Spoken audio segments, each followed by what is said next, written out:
In this session, we're going to learn how to design an African mask using a 6x11 piece of paper.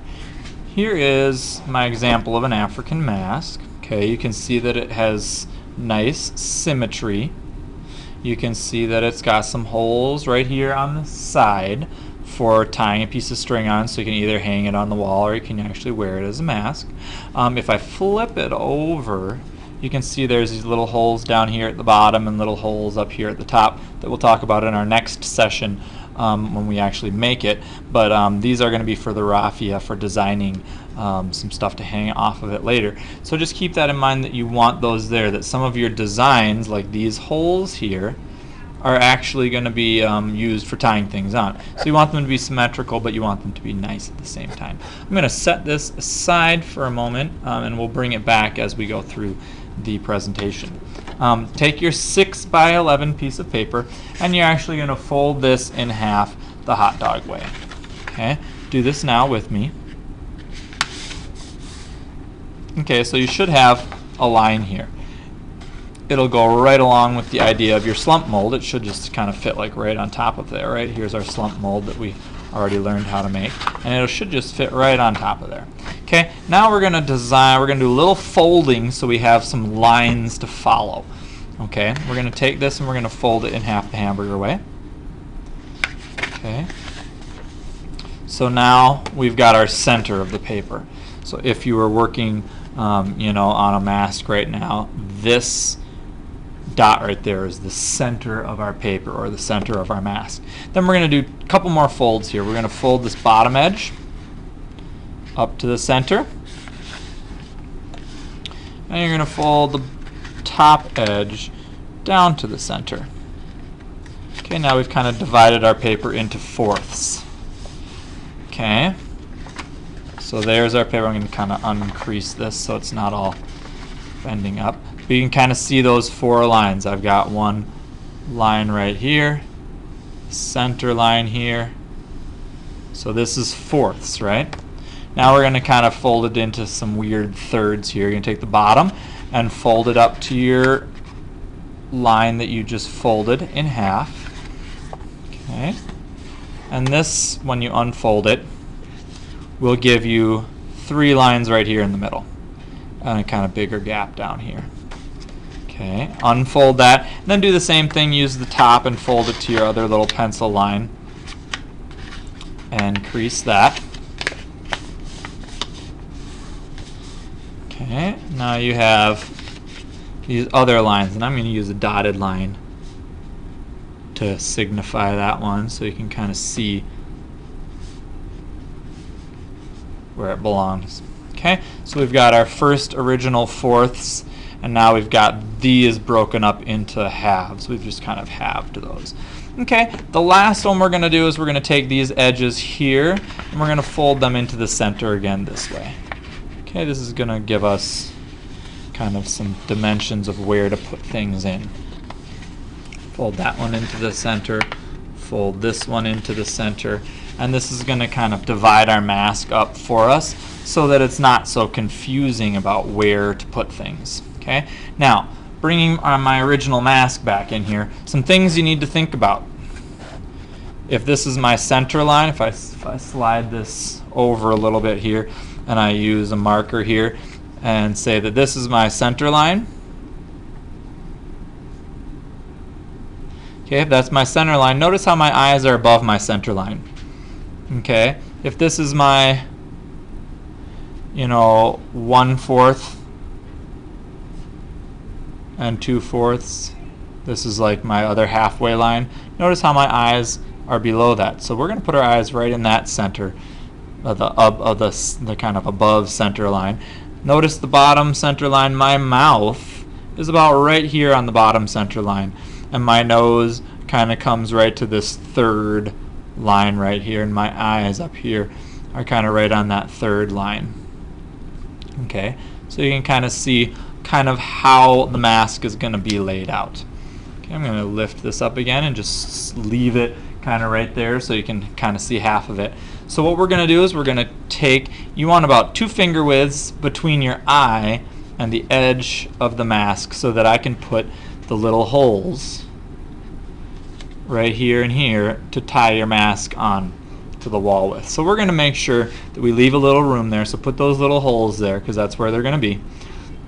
And then your eyes can be any shape you want, be as creative with your shape and line as you want. We're going to cut your eyes out later. And I like to just, curved line here, curved line here. You can do yours however you want. Make sure you've got a nice at least finger, if not more than like 2 fingers right here in the center, so that where the bridge of the nose is, it's connected. That's going to help keep it together. Try to do a good job of making yours as symmetrical as you want. I want my eye about that high down to there. And mine's not going to be perfectly symmetrical either, because I can't be perfect unless make things perfectly symmetrical unless I trace it with a light box or something. So here's my 2 eyes. All right, and then I'm going to put my nose. My nose should go down to about this 3rd line. So I'm just going to kind of put a curve here, and a curve here, and a curve here, and a curve here, and then just kind of a little line right up the front here to make sure you can see where my nose is going to be. Okay, the mouth we said was right around here on this other line. So I'm just going to kind of be a little geometrical about mine. I'm going to start about here, and I'm going to curve a line up, and curve it down, and curve a line down, and curve it back up, and I'm going to put this rectangle right in the center. Okay, so there we've got our eyes, our nose, our mouth. Now I want you to start working on your your proportions and your other kinds of decorations. Now, as you see in my original mask here, I cut these edges off. If you want to cut a piece off, that sounds like a great idea. What you're going to do for that is you're actually going to fold your paper in half and cut it. So if I want this to start here and fold, so we've got that curve. Look at these 2 shapes I just cut out. They are what I put up here. You reused that clay. So you could even take this and set it right up here and see how it fits. If it doesn't fit, you could trim it a little bit. I think that when I made my original ceramic mask, I trimmed it. But you could do this and reuse these. And you could kind of even trace them. Okay, you don't have to, obviously. One thing that I want to make sure is that nothing's hanging off the top or hanging off the bottom, because we want it to be able to fit into the artwork box. So at this point, start designing your other things. If I'm looking at my original mask here, I've got some lines coming out from the eye this way. I'm going to repeat them on this side.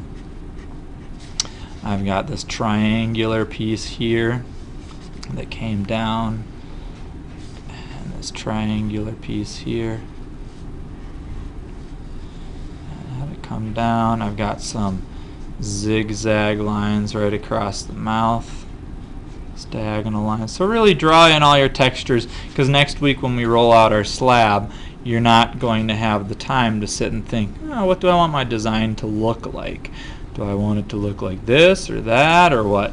And you're just going to take this piece of paper and trace right over the top of your clay, and that's going to make it much easier for you to feel like you don't have to think so much next week.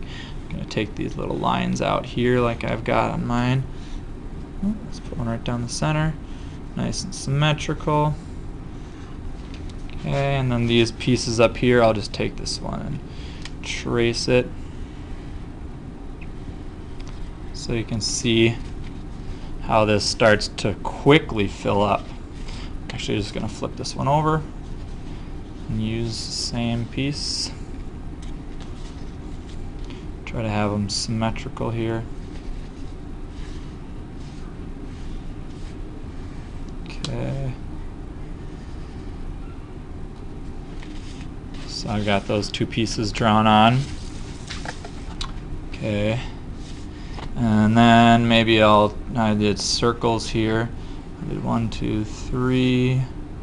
1, 2, 3. I did some kind of diagonal lines out from the center there. I've got little dots along the top that I made for the raffia. Okay. So really just put in the shapes, the symbols, the stuff that you want in your final mask. It's going to go much quicker on your final mask because you're going to have these things to go by, and you're just going to be pressing this into the surface. But try to make it nice, try to make it neat. Let's see, I have some lines right here that I made before I cut those holes. And that's about it. Now if you wanted to, let's pretend that this was done. You could at the same time take your scissors, fold this in half again, and you could do some other things, like let's say I wanted to have you know, like a little zigzag headdress look. You only have one session for this though, so make sure that you're doing it nicely. I just cut those pieces out, and now we have that kind of symmetrical look there. Same thing, maybe I want to curve this piece just a little bit to kind of like pretend like there's a little jaw there or something.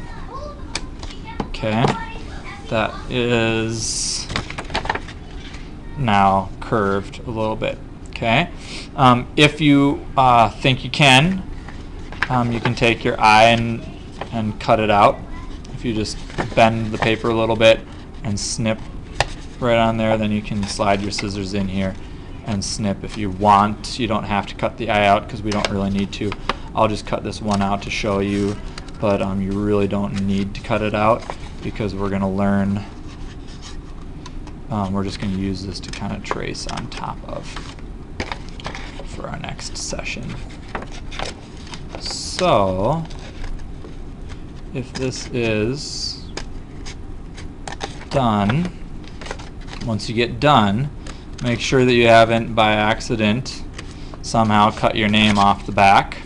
And if you haven't put your name on yet, do that right now. I'd say just put it right down here at the bottom, Mr. Lundgren. Put your table and circle it and put your teacher's name, okay, next to it so that we know who's there. So you've got your finished folded template, and you've got the example of what it might look like next time.